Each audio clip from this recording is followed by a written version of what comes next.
Yusuf Muhammad maimakon Yusuf Ahmad. To wannan shine. Assalamu alaikum wa rahmatullahi wa barakatuh. Abokai, yau na kawo mana hanyar da zaka yi ka canza sunanka daga Facebook, ka sa sunanka ka sa duk kowane irin suna da kake so.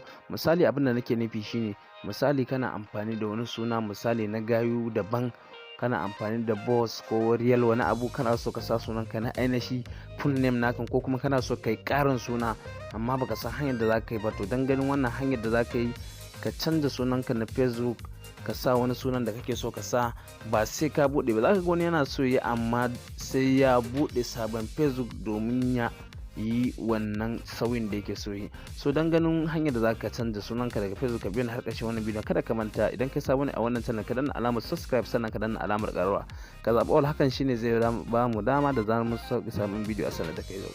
Abinda zaka yi, zaka nemi Facebook ɗinka, ka shiga cikin Facebook ɗinka. So Facebook ɗinka yana buɗewa. Misali yanzu abin da zan nuna mana a nan wajen, idan ko muka shigo Facebook ɗinmu, kun ga sunan da yake kan Facebook ɗinmu Yusuf Ahmad. To za mu yi back, sai mu shiga, ka zo ka taɓa kan wannan yan layukan guda uku na ɓangaren dama. So kana taɓa yan layukan nan guda uku, sai ka ja ƙasa, idan ka ja ƙasa akwai wajen da aka sa settings. Sai ka zo ka taɓa wajen settings ɗin kamar haka. Kana taɓa wajen settings zai kama waɗannan zaɓukan. Akwai wajen da aka sa account. To a kasan account, ƙarƙashin wannan account ɗin zaka wajen da aka sa personal and account information. So ka je ka danna wajen personal and account information. So sai ka jira ya buɗe, ya danganta da yanayin sauran network. So yana buɗewa kamar haka, za ku ga wajen da aka sa name.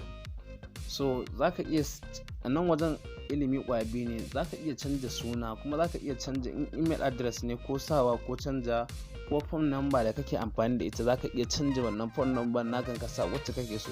So yanzu mu suna zamu yi, so sai mu shiga kan sunan. Bayan mun shiga name, in kuka duba za ku ga wasu nan ga first name, ga middle name, sannan ga last name.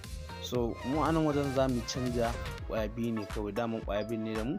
Misali za mu yi canjin ƙwaya ɗaya, ko mu goge su gaba ɗaya, ko kuma mu yi canjin ƙwaya ɗaya. Misali a nan wajen kamar Ahmad ɗin nan, muna so mu canja, mu sa Ahmad, sai mu canja Ahmad mu sa misali kamar Muhammad.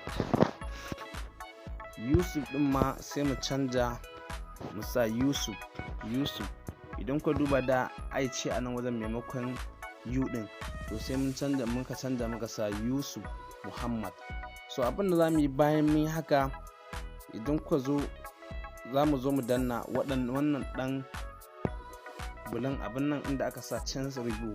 Amma before nan, idan ku duba za ku ga nan wajen da aka sa please note, if you change your name on Facebook, you cannot change it again for 60 days. Don't add any unusual capitalization. To abin da suke nufi dai anan a takaice shine, ka tabbatar da sunan da zaka sa shine sunan da kake so ka sa. Idan har baka sa sunanka daidai ba, to suna magana sai ka yi kwana 60. Nan da kwana 60 tukuna zaka iya dawowa ka canza sunan da kake so ka canza. Wannan shine a takaice. To in ka tabbatar da haka kake so, sai ka danna review change. So kana danna review change, hallo za su ƙara tambayar ka a nan wajen preview your new name.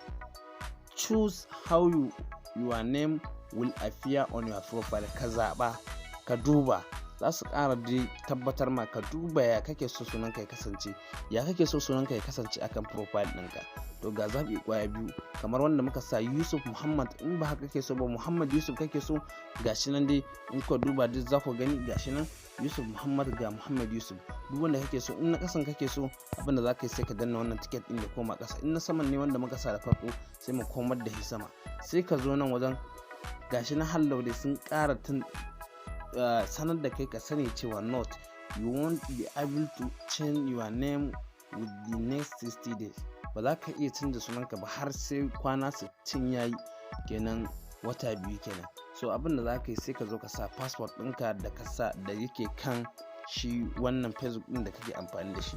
To sai ka zo ka sa password ɗinka.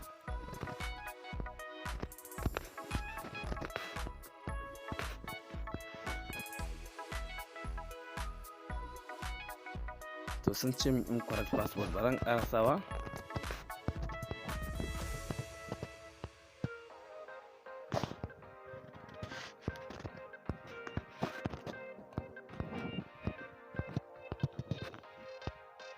1 2 3 4. So kamar yadda kuka gani gashi nan na sa password ɗina, idan ku duba za ku ga sunan gashi na ya canja ya koma Yusuf Muhammad. Kuma bara mu koma profile kamar yadda muka ga da farko, bara mu shiga profile mu refresh din Facebook na tukunna dan ja ya dawo sabo. So sai mu danna kan profile kamar yadda kuka gani ga har yanzu Yusuf din ne, amma ga nan yau da na refresh idan ku duba za ku ga ya dawo Yusuf Muhammad maimakon Yusuf Ahmad. To wannan shine a takaice yadda za ka yi ka canza sunanka daga Facebook ka sa duk sunan da kake so cikin sauki ba tare da wata matsala ba. So kada ka manta, idan wannan bidiyon ya burge ka share ga sauran abokananka, sannan ka danna alamar subscribe, sannan ka yi liking ka yi comment akan abubuwan da baka gane ba.